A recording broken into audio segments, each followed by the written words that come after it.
첫장 피로 물든 설벽산, 눈 내린 산은 원래 고요해야 했다. 그러나 설벽산 깊은 골짜기는 오늘 사람의 비명이 눈보라를 가르고 있었다. 컷, 젊은 사내 하나가 새하얀 눈밭을 휘청이며 달리고 있었다. 피 냄새가 서늘한 공기를 타고 퍼졌다. 그의 등에는 검붉은 화살 2개가 깊이 박혀 있었고 옷자락은 벌써 얼어붙은 피로 굳어 있었다. 사내의 이름은 진무현. 올해 24, 강호에 첫 발을 들인 지 겨우 3해. 하지만 오늘 그는 스승이자 문파, 그리고 자신의 모든 과거를 한 번에 잃어버렸다. 머릿속에 스승의 마지막 목소리가 메아리쳤다. 뛰어라, 무현아. 설령 나와 문파가 모두 사라져도 너만은 살아야 한다. 그 아이를 반드시 지켜라. 무현의 품 안에는 조그마한 포대기에 쌓인 아이가 조용히 잠들어 있었다. 눈보라 속에서도 아이의 숨결은 따뜻했다. 어쩌면 지금 이 세상에서 유일하게 따뜻한 것이 이 작은 숨뿐인 것만 같았다.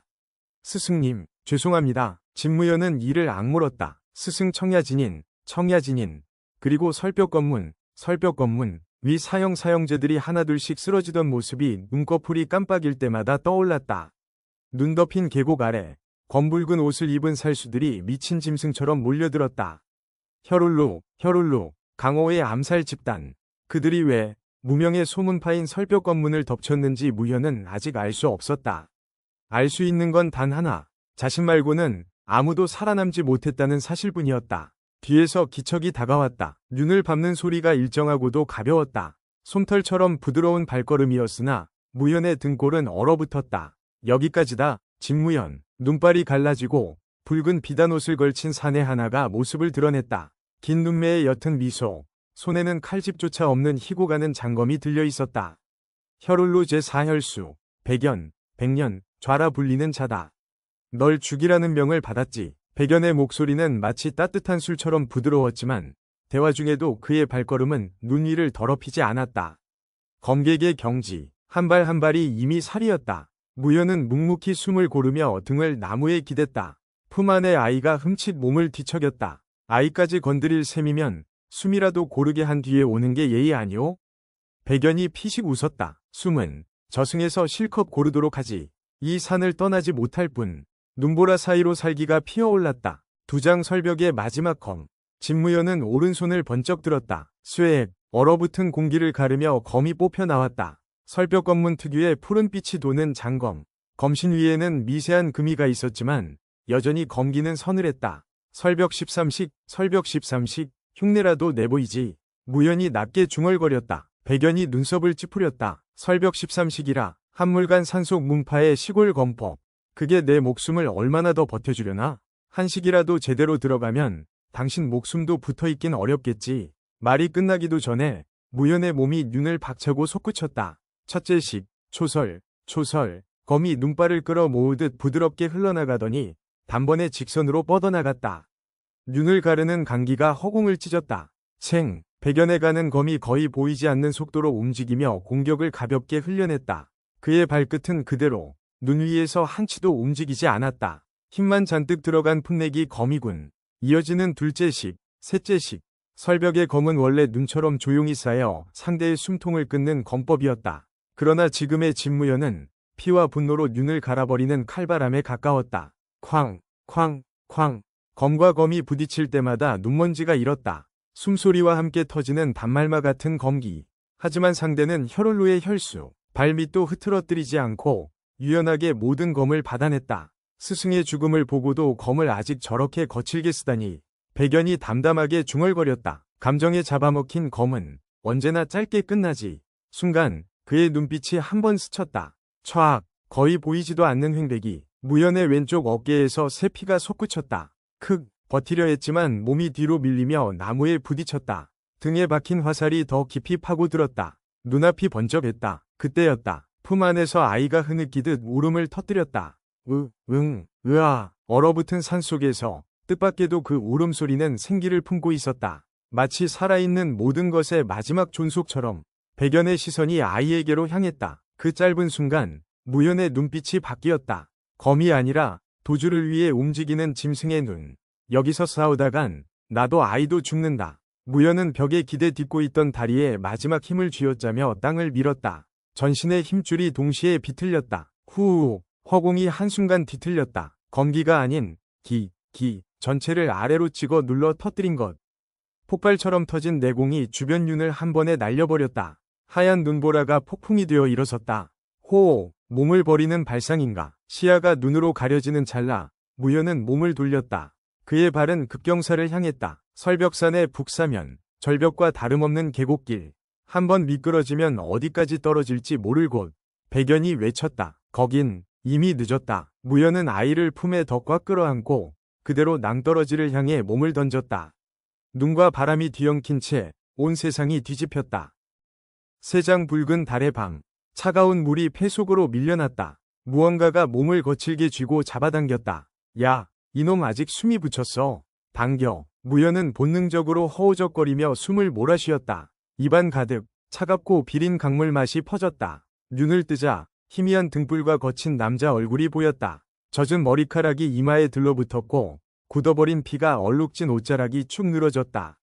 여긴 어디? 강이다. 이놈아. 설벽산 아래를 흐르는 청야강. 죽다 살아난 걸 감사해야지. 두툼한 수염을 기른 사내가 낄낄 웃었다. 우리 아니었으면 벌써 얼어붙은 시체가 됐을 거다. 등에 화살 2개, 어깨에 깊은 베인 상처, 게다가 품에 애를 안고 떨어졌더군. 무연의 심장이 덜컥 내려앉았다. 아이는 여기 있다. 옆에서 마른 손이 조심스레 포대기를 들어 올렸다. 작고 창백한 얼굴의 중년 여인이었다. 그녀의 품에서 아이가 조그맣게 숨을 쉬고 있었다. 다행히 상처는 없어 보입니다. 몸이 많이 식어 있어서 제가 온기를 좀 불어넣었지요. 무연은 거의 울먹이며 말했다. 정말 감사합니다. 수염난 사내가 자기 가슴을 탕탕 두드렸다. 난 추성표. 원래는 이 근방을 떠돌던 객주였지만 지금은 그냥 먹고 살 길이 막혀강에서 죽을 뻔한 사람 건져 올리는 팔자가 되었지. 여인은 조용히 웃으며 인사했다. 저는 이라 합니다. 성표 영감이 어릴 때 데려다 키운 주제에 아직도 영감이라 부르네요. 둘의 말투에서는 오랜 세월 같이 묶여 살아온 공기가 느껴졌다. 무연은 힘겹게 몸을 일으키려 했다. 그러나 등의 상처가 욱신거리며 비명을 질렀다. 이란이 서둘러 눌렀다. 움직이시면 안 됩니다. 살아난 것만 해도 기적이에요. 몸 안 곳곳이 찢겨 있어요. 하지만 저를 쫓던 자들이 설벽사는 여기서도 꽤 거리가 있다. 추성표가 고개를 저었다. 설령 쫓아 내려온다 해도 강물이 널 멋대로 굴려서 어디로 떠밀려 왔는지도 모를 게다. 지금은 살아있는 것만 생각해라. 불 위에서 끓는 약탕의 냄새가 방 안을 채우고 있었다. 달빛이 창문 사이로 스며들었다. 그때 밖에서 종소리가 3번 울렸다. 댕. 추성표의 얼굴이 굳어졌다. 붉은 달이 떴군. 무연히 고개를 돌렸다. 창 밖으로 올라오는 달빛이 이상하게 붉게 비치고 있었다. 달이 피를 뒤집어 쓴 것처럼 이란이 낮게 속삭였다. 영감, 오늘 밤은 그들이 움직이는 날이죠? 그래. 추성표가 씁쓸하게 웃었다. 혈올루 놈들이지. 붉은 달이 뜨는 밤마다 누군가의 피를 받는다는 소문이 있다. 혈올루. 무연의 손이 떨렸다. 무의식적으로 검을 찾으려 했으나 허리에는 아무것도 없었다. 내 검은 우리가 건져 올리지 못했어. 추성표가 고개를 저었다. 강이 워낙 사납게 휘몰아쳐서 말야. 네가 살아난 게 더 이상한 일이지. 무연은 입술을 깨물었다. 검을 잃었다. 문팔을 잃었다. 스승을 잃었다. 그러나 하나 얻은 것이 있었다. 샛별처럼 작은 숨결. 품 안의 아이. 성함이 어떻게 되나요? 이란이 조심스레 물었다. 진무연. 설벽 검문 출신이었습니다. 추성표가 쓸쓸하게 중얼거렸다. 그 말이면 그 문파도 이제 없습니다. 방 안의 공기가 잠시 고요해졌다. 그때 바깥에서 말발굽 소리가 들려왔다. 규칙적이고도 거칠게 이 작은 총가를 향해 다가오는 소리. 추성표가 등을 돌려 장롱을 열었다. 그 안에는 먼지가 잔뜩 쌓인 장검 하나와 낡은 가죽 갑옷이 걸려 있었다. 이란, 아가를 데리고 뒤로 숨어. 저 아이와 이놈, 둘 다 오늘 죽게 놔두진 않을 거야. 이란이 고개를 끄덕이며 아이를 안고 뒷방으로 향했다. 아이의 눈이 반쯤 떠지며 희미하게 빛났다. 그 순간 무연은 이상한 기운을 느꼈다. 내공의 흐름? 갓난아기 몸에서 느껴지기엔 너무 또렷하고 깊은 기운이었다. 스승님이 왜 이 아이를 지키라고 했는지, 혹시 이 아이가 문득 설벽산에서의 마지막 장면이 떠올랐다. 스승은 피투성이가 된 채 아이를 번쩍 들어올렸다. 지 않은 씨앗이다. 강호의 흐름이 이 아이를 중심으로 한번 뒤집힐 것이다. 네가 살려라, 무연아. 살려서 지켜봐라. 문 앞에서 발자국 소리가 멈췄다. 거친 기침 소리, 그리고 날카로운 쇳소리. 문 열어라. 혈울루, 혈울루에서 나왔다. 추성표의 손이 칼자루를 더 세게 움켜쥐었다. 하필 오늘 같은 밤에 그가 낮게 중얼거렸다. 붉은 달 아래 찾아오는 놈들은 하나같이 피를 바라는 법이지. 진무현은 비틀거리며 몸을 일으켰다. 나도 싸울 수 있습니다. 넌 이제 막 살아났다. 추성표가 제지했다. 상처도 제대로 아물지 않았어. 그래도 도망치는 듯만 보이고 싶진 않습니다. 무현은 벽을 짚으며 서서히 일어섰다. 눈동자 속에 맺힌 빛은 설벽산에서 마지막으로 켰던 검기와 닮아 있었다. 이 아이를 지키라고 했습니다. 제 스승이. 이 아이가 죽는다면 제가 살아난 의미가 없습니다. 잠시 침묵. 곧 추성표의 굳은 얼굴에 흐릿한 미소가 스쳤다. 그 말 마음에 드는군. 문이 쾅쾅 두드려졌다. 마지막으로 말한다. 문 열어라. 우리는 한 명만 데리고 갈 것이다. 반항하면 이 집에 숨은 것들 모두 죽는다. 추성표가 낮게 중얼거렸다. 혈올루 놈들은 언제나 그랬지. 협상하는 척하면서 안쪽까지 피로 칠해버린다. 그는 문 쪽으로 걸어가며 뒤를 돌아보았다. 진무현, 예. 검을 잃은 검객이 어떤 것인지 붉은 달 아래서 스스로 보여줄 수 있겠나? 무현은 깊게 숨을 들이켰다. 몽곳곳이 비명을 질렀다. 그러나 마음 한 곳에서 하나의 기운이 조용히 일어나고 있었다. 스승이 마지막으로 자신의 단전에 찍어 넣던 뜨거운 기운. 설벽신법, 설벽신법 위 최후 유산.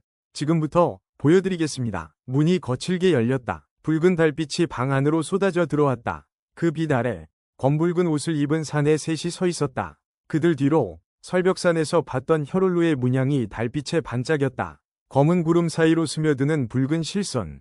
피로 물든 운, 구름. 찾았다. 제일 앞에 선 사내가 비릿하게 웃었다. 진무현, 내 놈이 살아있을 거라 생각했다. 무현의 눈빛이 매서워졌다. 그리고 내 품에 안긴 그 아이. 그의 시선이 뒷방 쪽으로 스쳤다. 혈주께서 반드시 데려오라 명하신 아이이지. 혈주, 혈울루를 이끄는 자. 진무현의 얼굴이 굳어졌다. 결국 이 아이가 목적이었. 그 생각이 채 끝나기도 전에 방 안의 공기가 갈라졌다. 말은 거기까지다. 추성표가 한 걸음 앞으로 나섰다. 그의 낡은 검이 달빛을 머금었다. 오래된 검이었지만 검 끝은 아직 날카로웠다. 이 집에서는 내가 먼저 검을 든다. 붉은 달 아래 첫 번째 살기가 터졌다.